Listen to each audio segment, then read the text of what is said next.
I'm a man on fire, walking through your street with one guitar and two dancing feet. Only one desire that's left in me, on the whole damn world to come dance with me.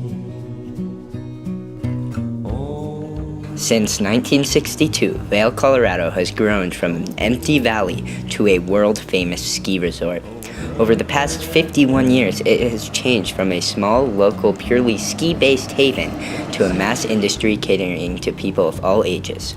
Well, when I first got here, it seemed like if it was a powder day, you could almost ski powder for the next 4 or 5 days. But now, a big powder day, you can only get fresh tracks for the first 4 or 5 runs. Earl Eaton and Pete Seibert discovered the potential of Vail Valley in March 1957. Both were part of the 10th Mountain Division during the World War II training at Camp Hale. Like many other veterans, they returned to Colorado because of their love for skiing.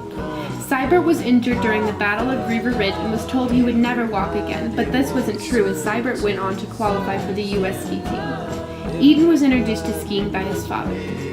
They took the summer of '62 to put the resort together, which was a short amount of time, but they were very determined. With help from marketing genius Bob Parker, Vail increased its popularity in the early years. Then draw a deep breath and let it hypnotize you. You feel a new feel, you're gonna think a new way. You laugh a new laugh and catch a Vail Trail sailing swing round the lion's head and suck. You've taken giant steps through the maze of your soaring hopes and the haze of crystal-coated slopes. The dawn of a day, you catch a prima wind or two, feeling born free, and Riva belongs to you, flying forever, snow at Vail.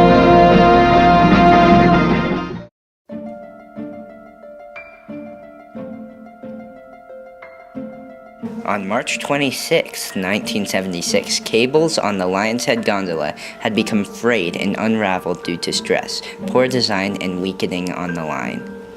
Car number 25 became untracked, but continuously pulled up by the haul cable of the gondola.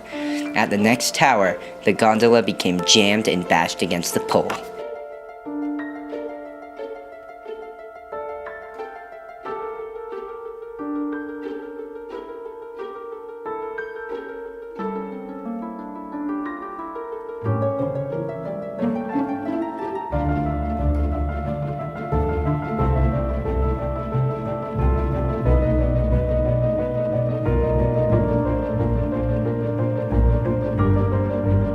The next approaching car was set up for exactly the same thing, but instead of braking, it slid backwards and created a collision with the car behind it, car 60, carrying 6 people.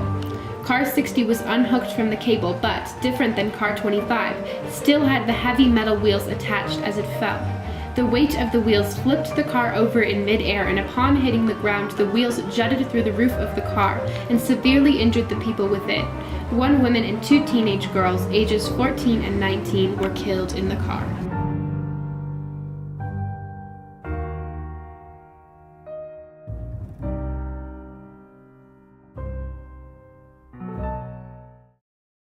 A monumental change to Vail occurred in February of 1997 when George Gillette sold it to Apollo's Advisors, where it became a part of the New York Stock Exchange. No longer did a family own Vail. It had become a corporation motivated only by profit. The events created by Vail these days are different than the events in the past because they are oriented less towards locals and more towards tourists. I think there's a tendency to say like, oh, it was crazier when I was younger, but I think sometimes that's just people like nostalgic for their own youth, you know. Events such as the Great Race were ended. Yeah, back in the old days when they had the Great Race, when I first got here, and for about 10 or 11 years after I was here, it was the kind of the end of the season, let it loose party. You know, it was awesome. I mean, people would swim through the hotel pool with their ski boots on, and people would build these chariots and ski and run through the Lion's Head Mall with several pairs of bindings attached to one pair of skis, so you'd have 2 or 3 skiers on the same pair of skis.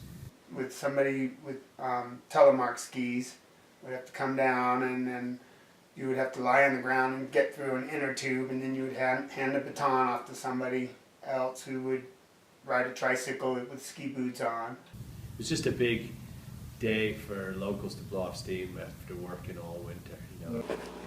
In past years, stores in Vail were locally owned and personalized, but because of corporate expansion, many of the most popular retail outlets are chains. Businesses such as the Rucksack and the Bag and Pack have gone away, and taking their place are more expensive retail chains like Patagonia, Oakley, Billabong, and Burton's. The new generation of young employees in Vail is far different than the past generation. Pricing has gone up, and it has become harder and harder to find a place to live. Sometimes it's hard to find decent places to live, especially when it comes to rent. Rent can be really expensive. I took $200. My first rent was and I had my own room and a trailer in Edwards. And it was $200. I think that included everything. The recent legalization of marijuana in Colorado has put a new label on Vail. The end of the season, particularly closing day, has always been a big celebration on the mountain and has grown to be one of the biggest parties of the year.